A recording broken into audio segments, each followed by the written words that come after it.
usuarios. Hoy día vamos a ver lo que es las determinantes de la elasticidad precio de la demanda y la elasticidad precio de la oferta. Primero vamos a ver lo que es las determinantes de la elasticidad precio de la demanda. Vamos a poner un caso hipotético para la primera determinante, que es la del bien sustituto, cercano. ¿Qué significa esto? Por ejemplo, usted quiere ir a la playa por el fin de semana para pasarlo bien, descansar, y no tiene auto, primer supuesto. Entonces, ¿cómo lo hace para desplazarse? Hay una alternativa bastante sencilla que es viajar en bus.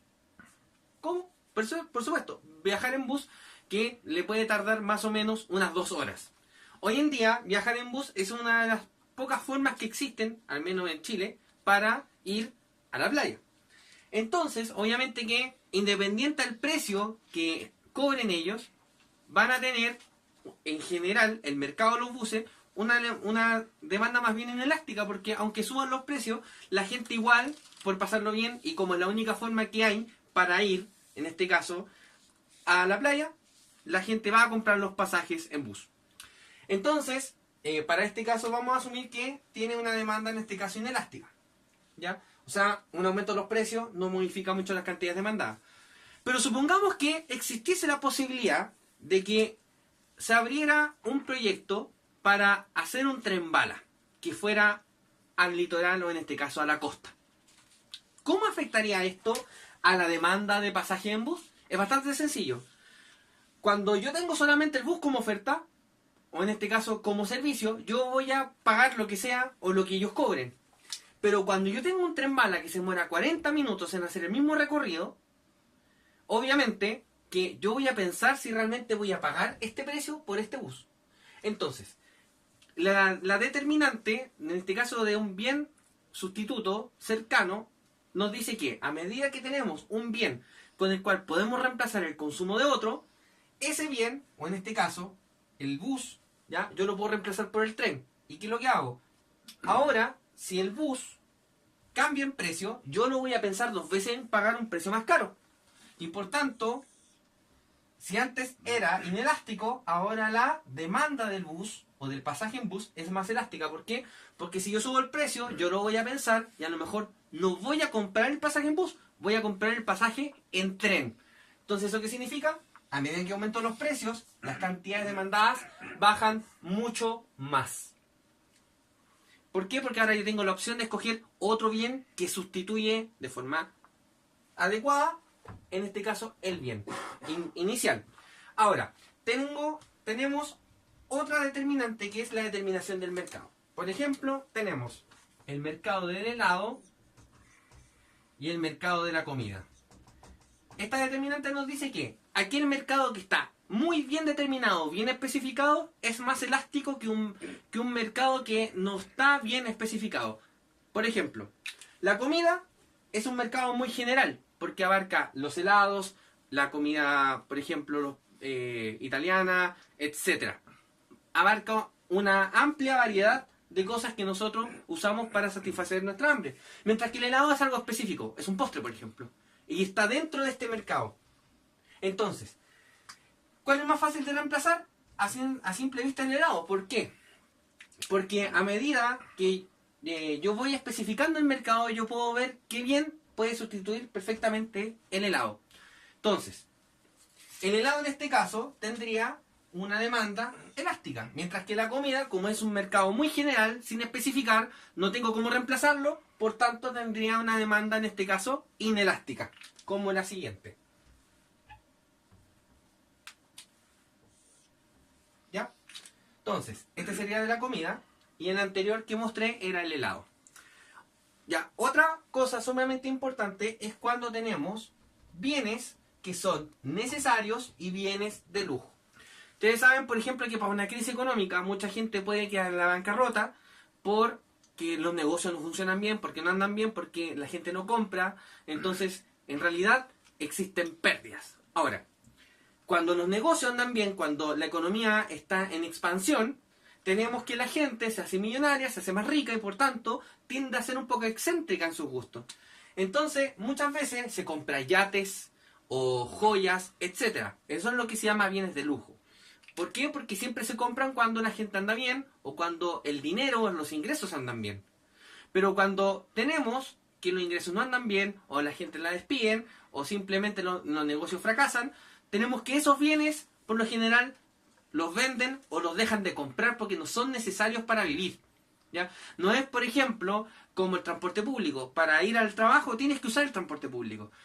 O por ejemplo el médico. Si estás enfermo tienes que ir al médico obligatoriamente. Esos son los que se llaman los bienes necesarios. Por tanto, los bienes necesarios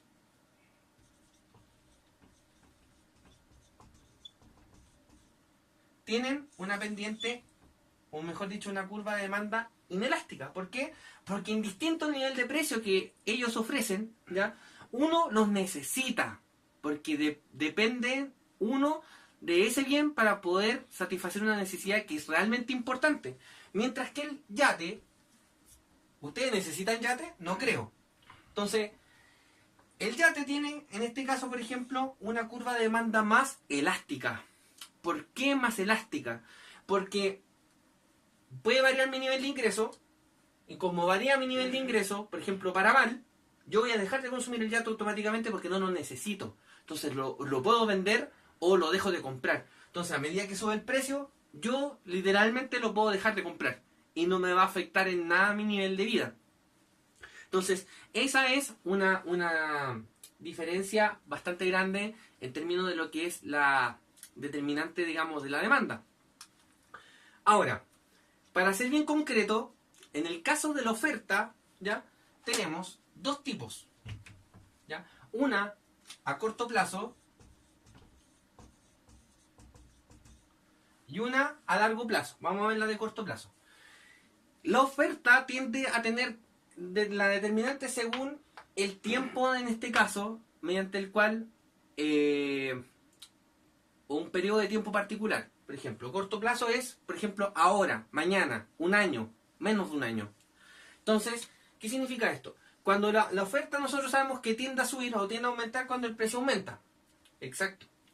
Entonces, esta oferta, por lo general, a corto plazo, ¿qué significa? Es más bien inelástica. ¿Ya? ¿Por qué? Porque si suben los precios, la oferta puede tender a aumentar la producción, pero lo va a hacer en variaciones muy pequeñas. ¿Cuál es la justificación de eso? Básicamente porque en el corto plazo las maquinarias o por ejemplo las plantas son sumamente difíciles de construir en un año. ¿Ya? De hecho, esas inversiones por lo general tardan mucho tiempo más en implementarse porque obviamente montar un edificio es mucho más difícil. Entonces, eso hace que eso sea inelástico porque yo no puedo llegar y cambiar o, por ejemplo, de la noche a la mañana llegar y construir una planta. Tengo que tomarme un tiempo para contratar una empresa que me monte la planta, que se construya, etc. Por eso es inelástica.